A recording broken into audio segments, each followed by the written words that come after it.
Salam. Bon, je sais que vous n'êtes pas prêts, mais j'ai fait une découverte. Il faut absolument que je vous la partage. Bismillah ar-Rahman ar-Rahim, qui vient de Rahma. Rahma qui signifie la bienveillance, la compassion. Et vous savez ce que j'ai découvert? Que la racine de Rahma, qui est Ram, ça signifie en arabe utérus. Si j'ajoute cette information au fait que Allah est le masculin de Allat. Est-ce que vous savez qui était Allat? Allat était la déesse de la fécondité que les Arabes païens vénéraient à l'époque pré-islamique. Et vous savez où était cette déesse Allat? Tout simplement à la Mecque, à la Kaaba. Je ne sais pas si vous avez déjà fait attention qu'il y a ça au bord de la Kaaba. Cette forme, ce genre de réceptoire en métal qui ressemble étrangement à un appareil génital féminin. Pourquoi? Puisque les païens et les femmes païennes venaient y déposer le sang de leurs règles, voilà, et invoquaient la déesse Allat. Puis, quand Mohammed est arrivé et qu'il a annoncé que l'on adorait un Dieu unique, la déesse Allat a été détruite. Ok?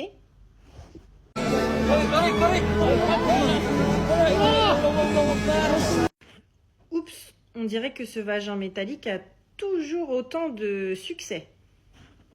Et si à cette deuxième information, j'ajoute la troisième information que vous retrouverez dans la sourate At-Tariq. Donc dans At-Tariq, qui commence par Bismillah ar-Rahman ar-Rahim, par le ciel et l'astre nocturne. Et quel objet étonnant que cet astre nocturne. Qu'est-ce que l'astre nocturne? L'astre nocturne, c'est un objet céleste qui permet d'éclairer la nuit.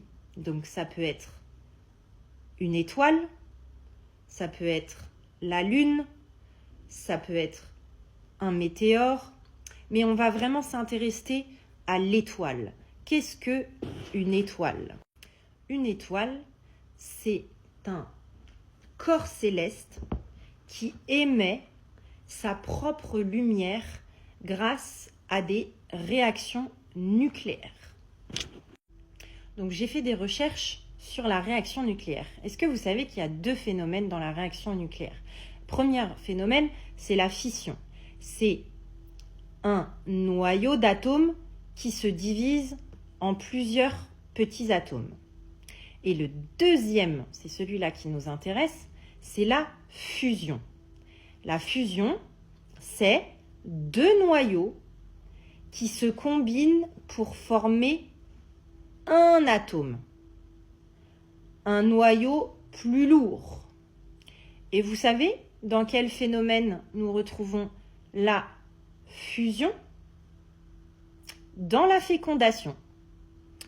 Deux noyaux se rejoignent pour former un seul noyau. Et c'est ce qui donne la vie. Et que font le noyau fécondé entre le spermatozoïde masculin et l'ovule féminin? Qu'est-ce qui devient de ce noyau? Vous savez où il va? Il vient se nicher dans l'utérus pour pouvoir grandir. Et la quatrième information, al-Kitab. Qu'est-ce que al-Kitab? C'est la mère du livre. C'est la première sourate du Coran qui s'appelle al-Kitab, al-Fatiha. D'accord? Vous retrouvez aussi cette al-Kitab qui est traduit par l'archétype, d'accord, dans la sourate de l'ornement, à Zuruf, verset 4. Je vous le lis. Par le livre explicite, nous en avons fait un Coran en langue éloquente, afin que vous en saisissiez le sens. Il est auprès de nous, dans l'archétype sublime et plein de sagesse. Al-Kitab, qui veut dire mère. Vous en conclurez donc ce que vous pouvez en conclure, mais je trouve qu'il y a beaucoup d'éléments qui nous laissent penser que cette rahma, cette bienveillance, cette compassion qu'a la femme souvent envers ses enfants. Je ne dis pas, messieurs, que vous n'avez pas de bienveillance et de compassion envers vos enfants, mais si Allah a dit d'abord ta mère, puis ta mère, puis ta mère, puis ta mère, puis ensuite ton père, c'est pas pour rien à mon avis. On retrouve donc cette étoile, le soleil, l'astre nocturne dans la sourate At-Tariq, qui produit de la lumière par une réaction nucléaire. Qu'est-ce qu'une réaction nucléaire? La réaction nucléaire est une fusion de deux atomes, comme la fécondation entre le spermatozoïde et l'ovule, qui va former un seul noyau qui viendra se nicher dans un archétype bien gardé.